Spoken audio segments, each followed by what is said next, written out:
Good morning, everyone. It's Lee Henson here, president and founder of Agiledad, and it's time for today's episode of the Daily Standup. So without any further ado, let's get started. I have a treat for you today.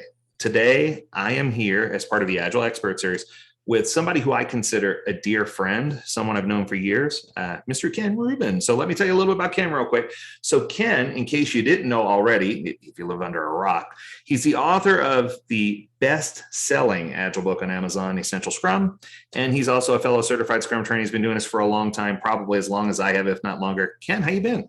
Yeah, I've been great, and it's good to see you. I wish we could be in person. Oh, so do I. I miss those in-person meetings, whether it's at a conference or just rubbing shoulders in the hall. We'll have to get together and do something. We'll have to collab and do something here soon.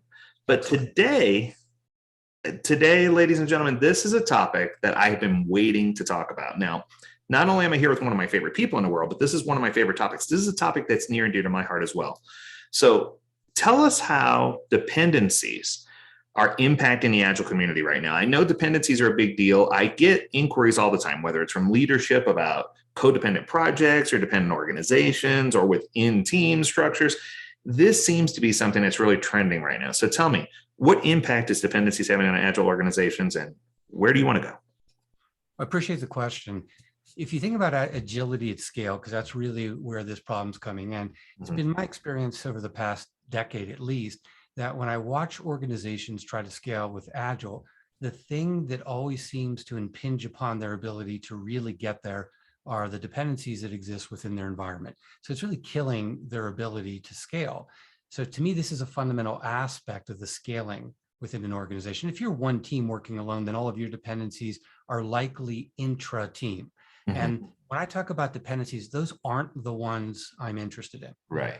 I'm interested in shared dependencies, one that requires a coordination between at least two entities to make sure that something gets done. And the reason, of course, that they're important, I think everybody knows this, is that if we fail to coordinate a dependency well, we will impede the flow.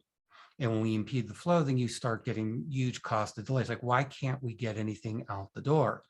Well, I'm still waiting on other teams to do things. And, I put something in their queue and I waited 6 weeks. By the way, it only took them 1 day to actually do the work, right? But I waited 6 weeks before they had an opportunity because, I wasn't the only one asking them to do something. There were other teams asking. And so what I find is when I go into large companies, one of the first things we have to do is look at the structural dependencies. How are they organized structurally? Hey, this team always has to go to the legal team to get review of dialog box text, right? Because it's a medical application. It's like, okay, so you have a structural dependency. No matter what, you're always going to have to go get into that queue. Yeah, that's kind of sad. It's like, well, are you willing to do something about it? Like what? Well, you have a high demand for legal assistance. Maybe we could put a lawyer on your team. Oh, they'll never do that. Well, why don't we talk about why there might be benefits? So there's a lot organizations can do to address sort of fundamental problems of how they're structuring at scale, right, to minimize dependencies. You're not going to eliminate them. I mean, it would be nice if we could, we won't, but we need to be able to at least minimize them because the problem doesn't grow linearly, it grows exponentially.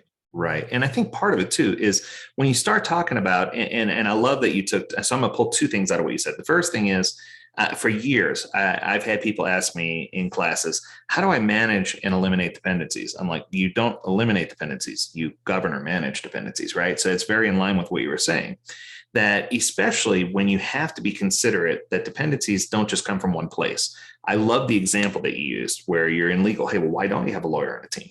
It feels like that would be a good solution. And it feels like it's not as impossible as you think it is if you can show that it provides value. So I guess my second question, since it is a daily stand-up, is tell me more about what you and your company Inolution, tell me what you're doing to provide avenues of education for people. What resources do people have out there? Are there places that people can go? Are there things? How do I know this is happening and where do I turn? Appreciate asking that. What I've started doing is a blog series on the topic of dependencies. So there's quite a bit growing on the Inolution website, really laying down the foundational aspects of dependencies. Right. I'm also doing a number of meetups, user group meetings around the world. That actually have 2 going this week alone. And I started teaching, I was getting a lot of demands. I started teaching a public class, which is something rare for myself. I typically do private training classes, but there were so many different companies asking. And so in July, I did a class. It's called Dependencies Are Killing Your Agility, Learn to Fight Back.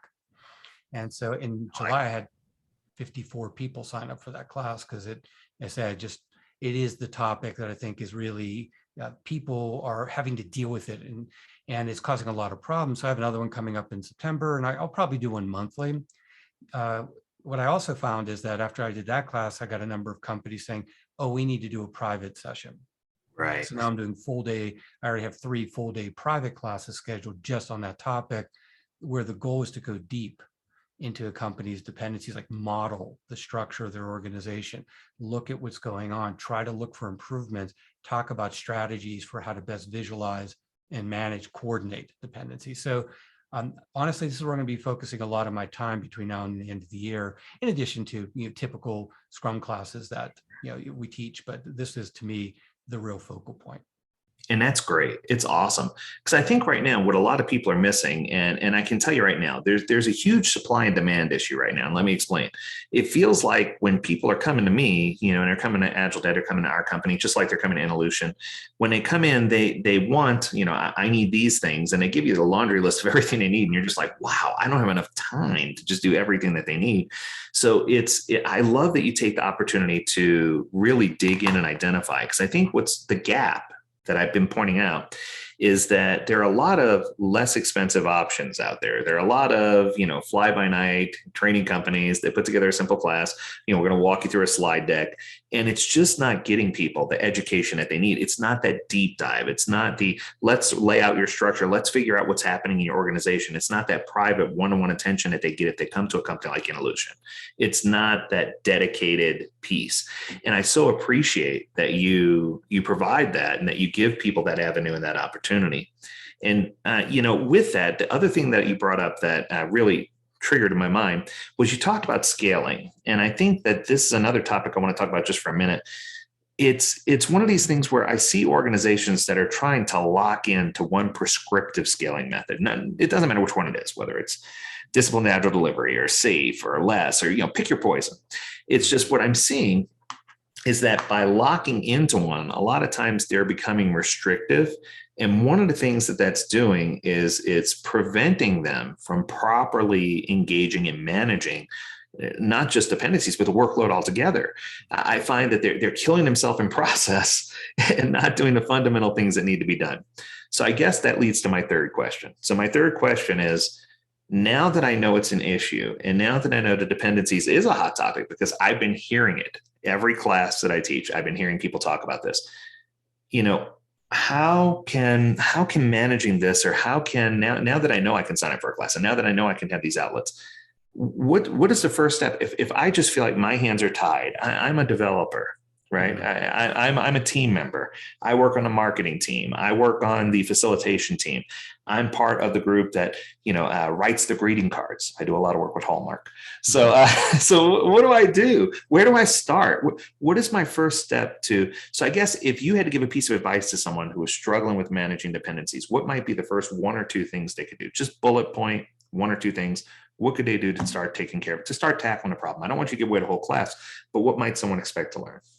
Oh, sure. So no, it's a good point. If you're suffering from dependencies, and if you're in a large organization, chances are you are suffering from dependencies. What I'm hoping you'll learn is the ability to have this lens through which you can view what's happening in your organization.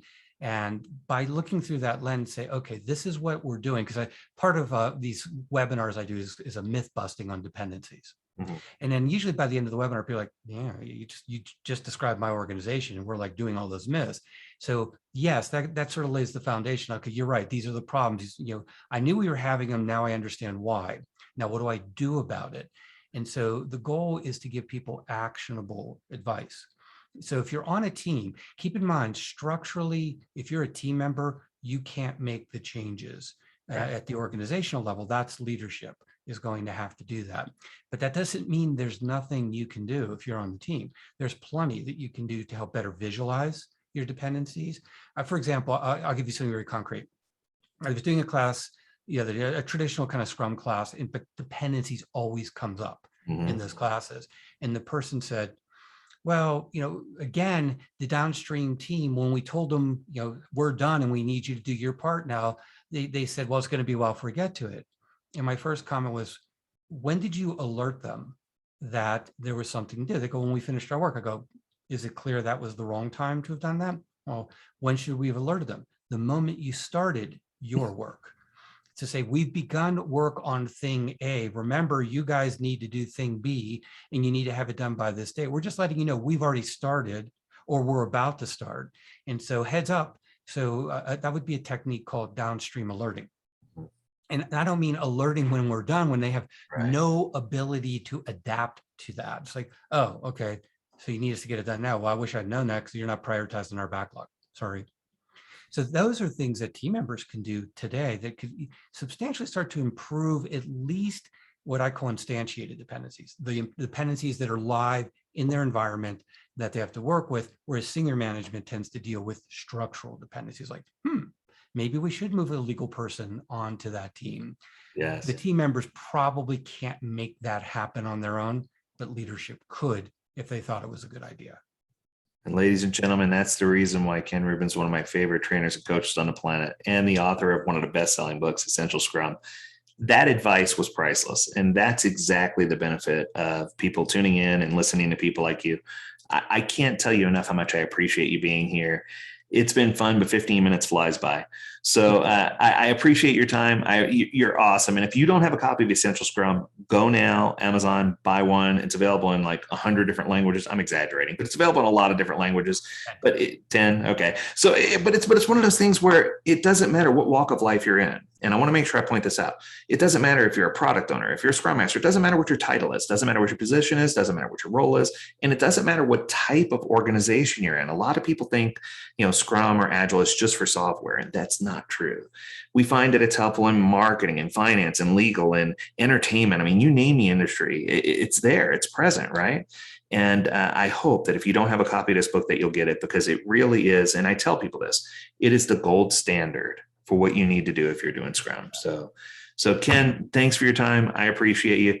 And anybody, if they want to reach out to you, what's the best way for them to get in touch with you, Ken? That's the last thing I need from you. You can always send me email at krubin@involution.com. There you go. And I'll make sure I drop some of that in details underneath our podcast here, so that way everybody can see it. Ken, it's been nothing less than a pleasure. We'll catch up again. As always, if you have a topic you want us to discuss, or if you want to learn more about dependencies, I'll be happy to put you in touch with Ken and Involution so you can figure those things out. Thanks again. And as always, we encourage you to stay healthy, stay well, and stay agile. Until next time, do take care.